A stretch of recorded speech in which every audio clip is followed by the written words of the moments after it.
Hello students.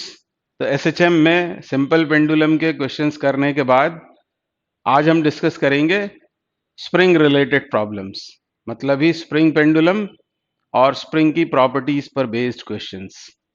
और ये questions की सीरीज नीट और जेई दोनों के लिए इक्वली इम्पॉर्टेंट है। कुछ बच्चे फोन करके पूछते हैं कि ऊपर नीट लिखा हुआ है तो हम करें या नहीं करें, जेई के बच्चे पूछते हैं। तो ये फिजिक्स के क्वेश्चंस हैं, सभी के लिए इम्पॉर्टेंट हैं। इन क्वेश्चंस को करने से भले ही आसान हो, पर फॉर्मूले रिवाइज होंगे, फैक्ट्स रिवाइज होंगे, फॉर्मूलों का एप्लीकेशन आपको समझ में आएगा, क्या मिस्टेक्स आप एग्जाम में करते हैं वो समझ में आएगी। फिर क्या अप्रोच आपको रखना चाहिए एग्जाम में, कौन सी चीज़ों को याद ही कर लेना है, ये सब बातें इसमें से समझ में आती हैं। तो ये इक्वली इंपॉर्टेंट है सब स्टूडेंट्स के लिए। पहला क्वेश्चन करेंगे, ball of mass 5 kg Hanks from a spring of force constant k Newton पर metre and oscillates with a certain time period. If the ball is removed, the spring shortens by. इस question को यदि आप ध्यान से पढ़ रहे होंगे तो देखिए किस तरह रिवाइज होती हैं चीजें। ये क्या है? यह स्प्रिंग कांस्टेंट, उसकी यूनिट न्यूटन पर मीटर। ये रिवाइज हुआ, स्प्रिंग कांस्टेंट की यूनिट होती है न्यूटन पर मीटर, यानी फोर्स अपॉन लेंथ। तो यदि ये याद आ जाती है यूनिट, तो आप डायमेंशन भी फाइंड कर सकते हैं। MLT minus two is dimensional formula force upon length, MT minus two. फिर आपको ये याद आ जाना चाहिए कि इसकी और सरफेस टेंशन की डायमेंशन सिमिलर होती है। तो हर क्वेश्चन काम का है, उससे चीजें रिवाइज होती हैं।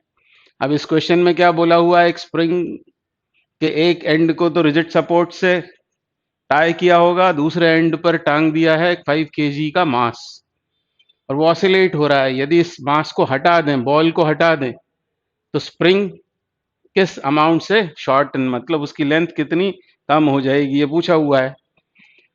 तो दिमाग में क्या आना चाहिए कि जब स्प्रिंग के दूसरे एंड पर 5 kg का मास टांगेंगे तो मास आ जाएगा इक्विलिब्रियम में, और इक्विलिब्रियम में डाउनवर्ड्स फोर्स होगा mg और अपवर्ड फोर्स होगा kx के बराबर।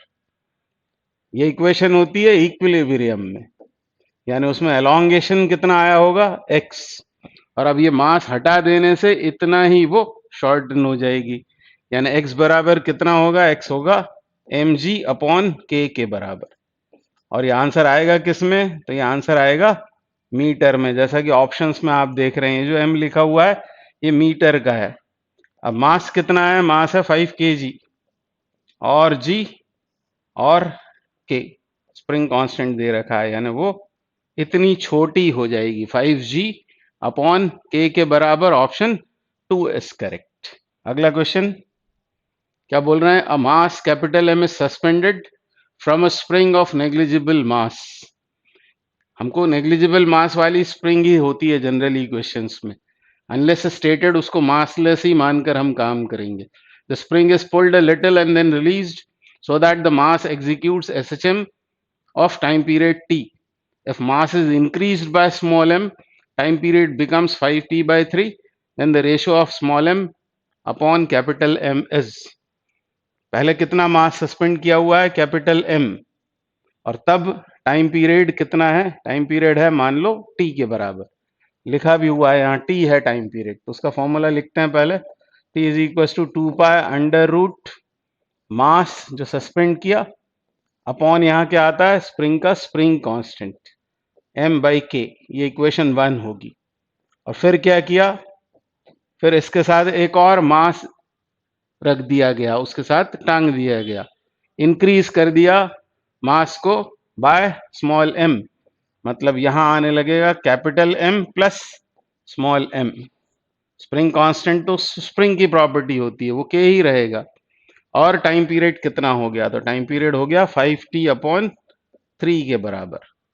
हमको फाइंड क्या करना है, small m upon capital M। ऐसी दो इक्वेशंस बनाएंगे, और चाहें तो यहां पर t की ये वाली वैल्यू सब्सटीट्यूट करके 5/3 2 पाई रूट m बाय के, ऐसा इसको लिख लें, equals to 2 pi under root capital M plus small m upon के। ये 2 पाई कैंसल आउट, और अब स्क्वेयरिंग कर दें तो इधर क्या हो जाएगा, 25/9 m बाय k, और इधर क्या हो जाएगा, capital M plus small m upon k। आसान क्वेश्चन है, तो k कैंसिल, इसको कैंसिल मत कर देना कैपिटल M को, आगे इसको सॉल्व करना पड़ेगा। 25 m equals to 9m plus 9 small m, इसको इधर लाएंगे तो ये हो गया 16m is equals to 9m। हमसे रेशो पूछा हुआ है small m upon capital M। यहाँ गलती हो सकती है, सब मेहनत बेकार चली जाएगी। ध्यान से देख लें, small m upon capital M, यानी इस 9 को इधर ट्रांसपोज करना है। Answer is 16/9, option 3 is. Next question, two springs of force constants 1000 Newton per meter and 2000 Newton per meter are stretched by same force. इसको अंडरलाइन कर लें, same force. The ratio of their respective potential energies is, तो work energy and power वाले chapter में आपने पढ़ा है कि when a spring is stretched और compressed by an amount x, then the potential energy stored in the spring is given by half k x square, जिसमें x है elongation या कंप्रेशन, k है स्प्रिंग कांस्टेंट और u है potential energy.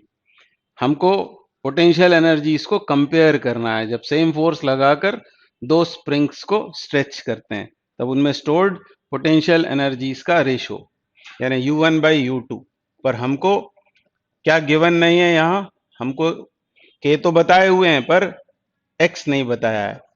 तो इस x को एलिमिनेट करेंगे। यदि आपको याद आ जाता है F बराबर होता है kx के, restoring force is equal to minus kx, magnitude में kx, यहां से x की वैल्यू निकालते हैं F/k, वो यहां सब्सटीट्यूट कर देते हैं, तो एफ स्क्वायर अपॉन के स्क्वायर, ऐसा हो जाएगा।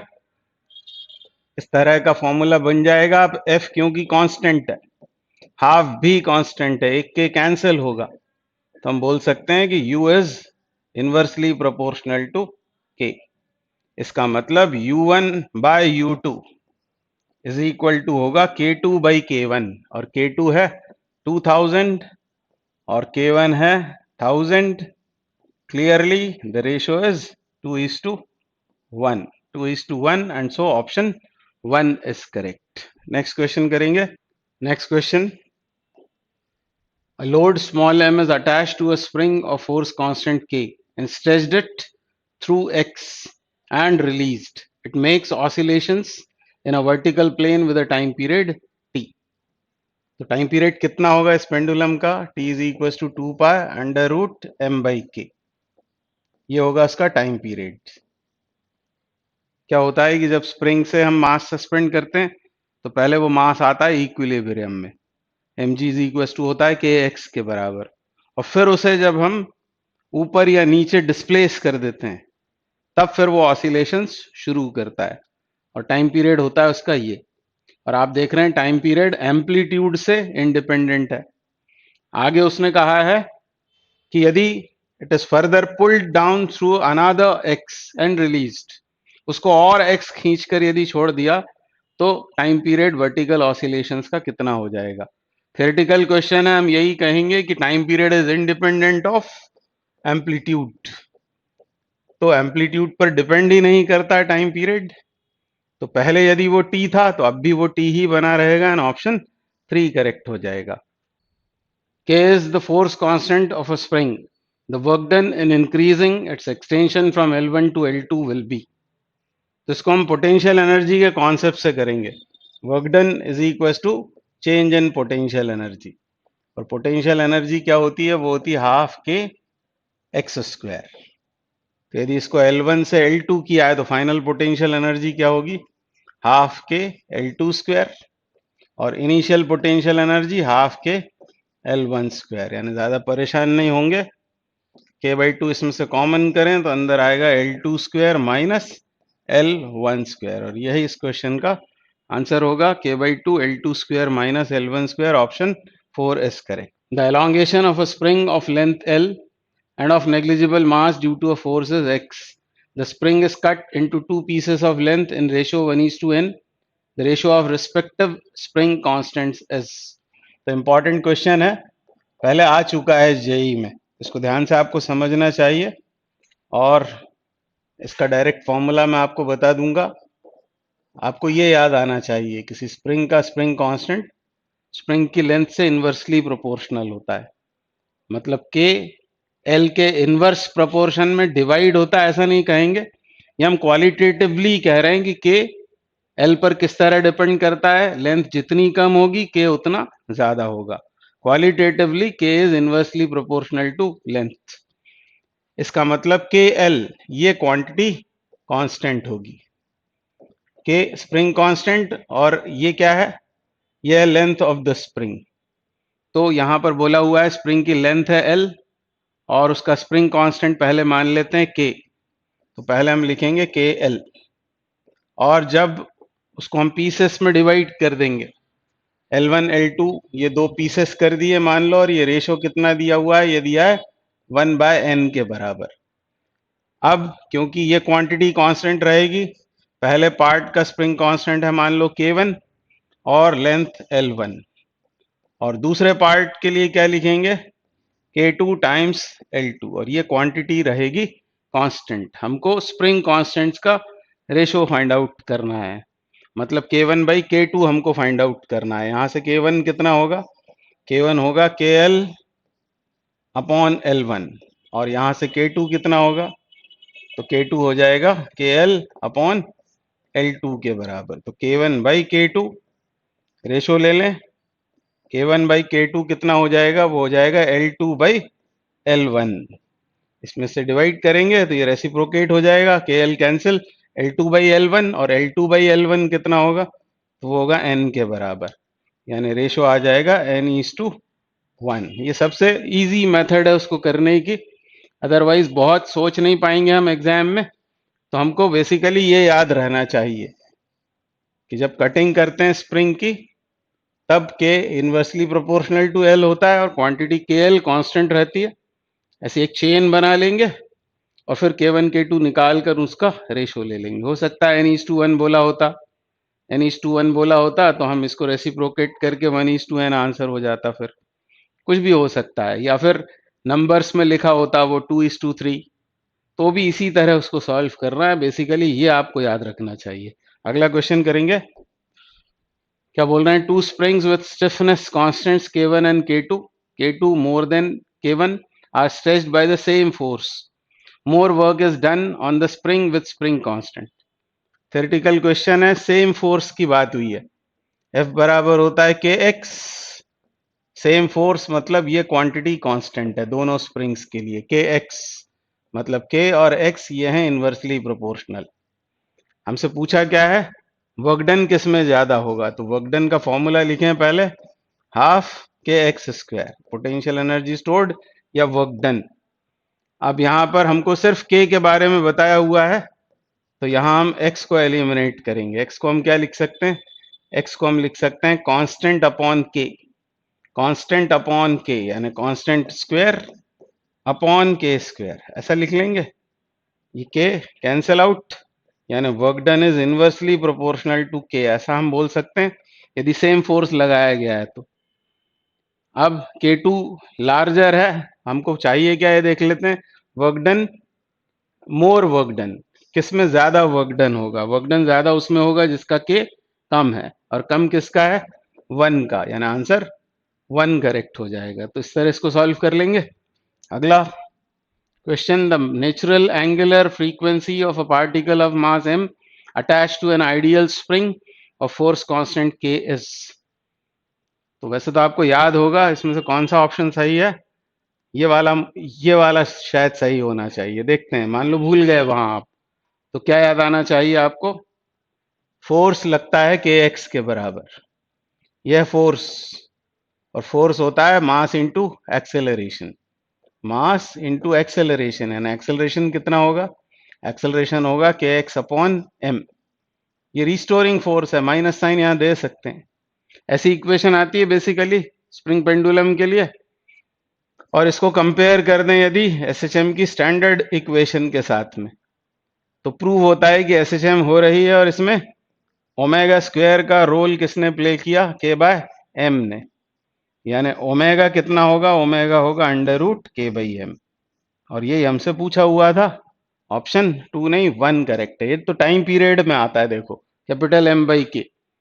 The answer is root K by M, क्योंकि ओमेगा आएगा आपका रेडियन पर सेकेंड में, और फिर ओमेगा के आने के बाद आप टी फाइंड करोगे। T is 2 pi by omega, frequency is omega upon 2 पाई।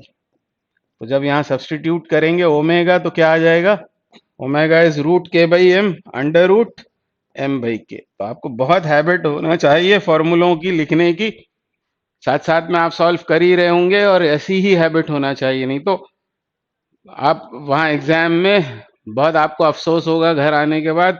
ये छोटा सा फॉर्मूला यदि कभी उल्टा लिख दिया तो आंसर आपका गड़बड़ आएगा, और फिर आप घर आकर अफसोस करेंगे। इसलिए फॉर्मूला लिस्ट जरूर बनाएं, उनको बार बार देखें, बार बार लिख कर देखें। 1/2 pi omega, omega is root K by M. ये आंसर किस में आएगा, सेकंड में। ये आंसर आएगा हर्ट्ज में, और ये रेडियन पर सेकंड में। हाल फिलहाल आंसर है 1। अगला क्वेश्चन करेंगे।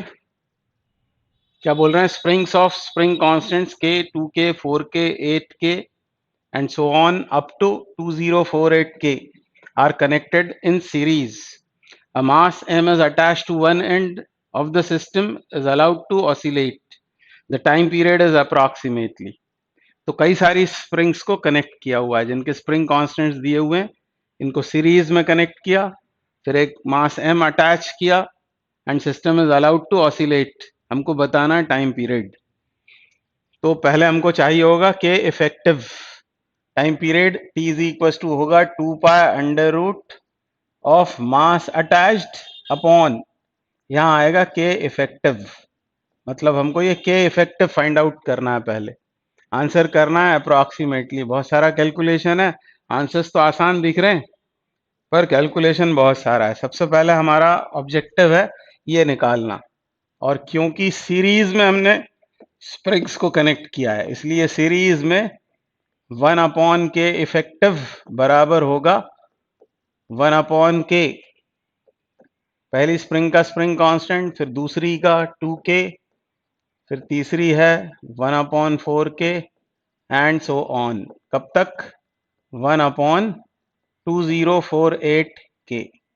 कई सारी टर्म्स आएंगी, इनका हमको समेशन करना होगा। तो पहले इसमें से 1/k बाहर करें, तो अंदर क्या बचेगा, 1 + 1/2 + 1/4 एंड सो ऑन टिल 1/2048। तो पहले तो ये एक सीरीज जो बनी हुई है इसको पहचानना पड़ेगा कि ये कौन सी सीरीज है। तो जेई वाले बच्चे तो बहुत स्मार्ट होते हैं, आप लोग नीट वाले स्टूडेंट्स ध्यान से सुने। Second term upon first term is equal to second term upon first term. तो आपको हमको मिलता है कॉमन रेशियो 1/2 के बराबर, यानी this series is geometric progression. यह है जीपी, ज्योमेट्रिक प्रोग्रेशन। अब ये नंबर ऑफ टर्म्स कितनी है ये कैसे पता करेंगे, तो L बराबर ARn-1 ये फॉर्मूला लगाएंगे।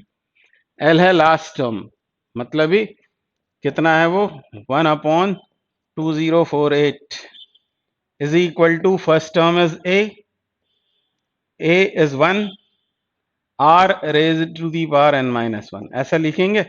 अब ये पता करते हैं कि 2 का कितनी बार मल्टीप्लिकेशन करने पर ये आएगा। तो आप आराम से कर सकते हो, 2 दूनी 4 दूनी 8 दूनी 16 32 64 128 256 512 1024 और 2048, मतलब 11 बार 2 का मल्टीप्लाई करने से ये आया है। तो ऐसा लिख लेते हैं इसे, 1/2 इज इक्वल टू 1/r कितना है, r इज हाफ, हाफ लिखेंगे यहाँ पर, तो यहाँ आ जाएगा 2n-1, therefore n comes out to be 12, यानी नंबर ऑफ टर्म्स इस जीपी में है 12। इन 12 टर्म्स का हमको करना पड़ेगा एडिशन, तब हमको मिलेगा 1/k इफेक्टिव। तो फिर से लिखें 1/k effective is equal to 1/k, और यहां लगाएंगे हम फाइनाइट जीपी के सम का फॉर्मूला। मैं यहां लिख देता हूं उसे, वो होगा a into 1 - r to the power n, यदि r कम है 1 से, अपॉन r-1। तो फर्स्ट टर्म तो a 1 है, फिर यहां आएगा 1 - r which is 1/2 to the power n is 12, तो यहाँ आएगा 2 to the power 12 अपॉन यहाँ क्या आएगा 1 माइनस 1/2, यहाँ इसको आप 1 माइनस आर कर लें, 1 माइनस आर 1/2 इसकी सॉल्विंग होगी तो 1/k। अब यहाँ कितना आएगा 2 to the power 12, तो 2 to the power 11 तक तो यहाँ पहुंच गए थे, इसमें 2 का और मल्टीप्लाई करें तो ये हो जाएगा 4096, 1 माइनस 1 अपॉन 4096 ऐसा आएगा। और यहाँ क्या आएगा हाफ, यहाँ हाफ आएगा, रेसिप्रोकेट होके 2 यहाँ आ जाएगा। अब बहुत सारा कैलकुलेशन है, आप देखेंगे लास्ट में बड़ा इजी सा आंसर आ जाएगा। तो 1 अपॉन के इफेक्टिव, 1 अपॉन के इफेक्टिव इज इक्वल टू, अब इसको सॉल्व करना है, 4096 में से एक जाएगा तो 4095, 4095 अपॉन 4096, 4096 ये आया और ऊपर 2 नीचे के। अब ये जो है अप्रोक्सीमेटली 1 है, यहाँ बोला था उसने अप्रोक्सीमेटली आपको आंसर करना है, तो 4095 अपॉन 4096 ये लगभग 1 के बराबर है, तो इसको आप छोड़ सकते हैं और के इफेक्टिव कितना हो जाएगा, अप्रोक्सीमेटली वुड बी k/2। तो बस ये के इफेक्टिव आपको यहाँ पर यूज कर लेना है, तो आंसर क्या हो जाएगा 2 पाई m मास सस्पेंडेड अपॉन के effective which is k/2, and so answer will be 2 pi under root 2m by k, and so 2 is correct. Two masses small m and capital M are suspended together by a massless spring of force constant k. When the masses are in equilibrium, capital M is removed without disturbing the system. The amplitude of oscillation is. तो एक statement मैं आपको याद करवा रहा हूं, इसको याद कर लें क्योंकि इसकी थ्योरी बहुत देर लगेगी रिवाइज करने में। आप तो ये याद रखो कि रिमूव्ड मास, इसको रट लेना चाहिए, रिमूव्ड मास डिटरमिन्स एम्पलीट्यूड। मैं भी आपको समझाता हूं, ये रट लेना चाहिए, ऐसे बहुत सारे क्वेश्चंस आते हैं तो उसको आप इमीडिएट आंसर कर पाएंगे, बहुत सोचना नहीं पड़ेगा। तो ये रट लें आप, removed mass determines amplitude and remaining mass determines time period। इसको याद कर लें दोनों स्टेटमेंट्स को, determines time period। जैसे अब इस क्वेश्चन में उन्होंने कहा है, क्या बोला है, एक स्मॉल m और एक कैपिटल M, ऐसे दो मासेस साथ साथ में सस्पेंडेड हैं और कैपिटल M को हटा दिया, तो रिमूव्ड मास देखना है हमको कितना है, वो कैपिटल M, और उसी से एम्पलीट्यूड डिसाइड होगा। और एम्पलीट्यूड कैसे निकालते हैं तो आप जानते हैं, mg इज इक्वल टू कर देंगे हम kx के, तो यहां से आप निकाल लेंगे एम्पलीट्यूड। इसको मैं a कर देता हूं भले या x ही रहने दें, तो mg अपॉन k इमीडिएट आपका आंसर आ जाएगा, सोचना नहीं पड़ेगा यदि ये याद आ जाता है। रिमूव्ड मास डिटरमिन्स एम्पलीट्यूड, तो m को हटाया है तो बस ऐसी इक्वेशन बना लेंगे, mg अपॉन k करेंगे तो आपको एम्पलीट्यूड मिल जाएगा। Option 1 is correct. अभी हम एक सवाल ऐसा भी करेंगे जिसमें रिमेनिंग मास की बात होगी, पर ये स्टेटमेंट्स याद रखें। अगला क्वेश्चन करेंगे, if a spring of force constant k is cut into 3 equal parts then the force constant of each part will be. तो फिर से हमको ये याद आना चाहिए, k is inversely proportional to length. अब यदि 3 इक्वल पार्ट्स में डिवाइड किया है ना, लेंथ 1/3 हो गई है, ऑब्वियसली के 3 टाइम्स हो जाएगा। Option 3 is correct. आसान सवाल है। अब इसमें क्या बोल रहे हैं, 3 masses 0.1, 0.3 and 0.4 kg are suspended at the end of the spring. When the 0.4 kg is removed, the system oscillates with a period of 2 seconds. When 0.3 kg mass is also removed, the system will oscillate with a period. तो फिर से वही dialogue आपको याद आ जाना चाहिए। क्या बोला हमने ये कहा है आपसे कि रिमूव्ड मास से तय होगा एम्पलीट्यूड, और रिमेनिंग मास से तय होगा टाइम पीरियड, बस इतना ही तो याद लाना है। Remaining mass will decide time period, time period. अब यहां क्या बोला है उसने कि एक स्प्रिंग पेंडुलम से 3 मासेस कनेक्टेड हैं, 0.3, 0.1 और 0.4। उसमें से 0.4 को रिमूव कर दें। 0.4 रिमूव करने से बच क्या जाएगा, 0.1 प्लस 0.3, मतलब 0.4 बच जाएगा और उसी से टाइम पीरियड तय होगा। और फॉर्मूला क्या होता है, 2 pi under root M. M कितना लेंगे, 0.4, एम बाय के, स्प्रिंग तो वही है और ये है 2 सेकेंड के बराबर। ये इक्वेशन 1 हो जाएगी पहली इंफॉर्मेशन से। फिर बोल रहा है 0.3 मास इज ऑल्सो रिमूव्ड, तो रिमेनिंग कितना रह जाएगा, 0.1, 0.1 रह जाएगा। यहां लिख लेंगे 0.1 के सेम, और इस समय हमको टाइम पीरियड बताना है, मतलब T is to be find out. Equation 1 ये बनी हुई है। अब इससे क्या करेंगे, आगे कैसे सॉल्व करें, तो मैं एक काम करता हूं कि इस वाली इक्वेशन में यहां पर ऊपर नीचे 4 का मल्टीप्लाई कर देता हूं। तो ऊपर 4 के मल्टीप्लीकेशन से 0.4 बन जाएगा इस जैसा, और नीचे आ जाएगा 4k, और इस 4 को बाहर ला सकते हैं, तो 1/2 बनकर ये बाहर आएगा।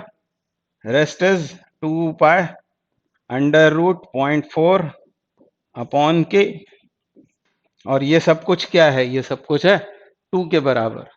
तो 1/2 into 2 gives 1 second. Easily answer आ जाएगा, यानी आपको ये रट लेना है, या आप इसको ट्रिक मान लें भले ही, पर ये बहुत मेहनत के बाद, क्लास में बहुत डिस्कशन के बाद में ये रिजल्ट्स आते हैं। वीडियोस में भी डिस्कस किए हुए हैं, इसी को लोग शॉर्ट ट्रिक बोलकर और मिसगाइड करते हैं। आगे अब बढ़ते हैं, नेक्स्ट क्वेश्चन करते हैं। A spring of spring constant 5 into 10 to the power 3 Newton per meter is stretched initially by 5 centimeter from the unstretched position. Then the work done required to stretch it further by 5 centimeter. तो 5 centimetre खींचा, 0 से 5, 0 से 5, और फिर उसके बाद क्या हुआ, उसके बाद उसे 5 सेंटीमीटर और खींच दिया गया। तो वर्क डन 5 to 10 में कितना होगा, ये हमसे पूछा हुआ है। तो इसमें भी बेसिक थ्योरी लगती है, के एक्स डी एक्स ये होता है एलिमेंट्री वर्क डन, और इसे इंटीग्रेट कर देते हैं 5 सेंटीमीटर से 10 सेंटीमीटर के बीच में, तब चेंज इन पोटेंशियल एनर्जी या वर्क डन फाइंड आउट हो जाएगा। अब ये के बाहर, एक्स का इंटीग्रल एक्स स्क्वायर बाय 2, और लिमिट्स ये हो जाएंगी 5 इंटू 10 टू दी पावर -2 से 10 into 10 to the power -2, SI units में लिख दिया इसलिए। अब ये 2 भी बाहर, के हमको दिया हुआ है 5 into 10 to the power 3 upon 2, ये बाहर आ गया। अब यहाँ लिमिट्स पुट करेंगे, और लिमिट्स पुट करेंगे तो 10 स्क्वायर मतलब 100 इंटू 10 टू दी पावर -4, और यहाँ से आएगा 25 इंटू 10 टू दी पावर -4, उसको बाहर लिख दिया मैंने।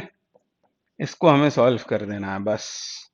तो ये -4 है, ये 3 है, तो एक 10 नीचे बचेगा, तो 5 इंटू 75 अपॉन 2 इंटू 10, ऐसा हो जाएगा ये। और 5 दूनी 10, और ये 15 बार, तो 75/4 ये आंसर आ जाएगा। 1/4 होता है 0.25 इंटू 75, ऐसा भी कर सकते हैं, या 4 से डिवाइड भी कर सकते हैं। क्या आ जाएगा, 75 का आधा कर लें, या तो फिर आप कर लेंगे 37.5 का भी आधा हो जाएगा, नहीं ये आंसर होगा। Answer 2 is correct.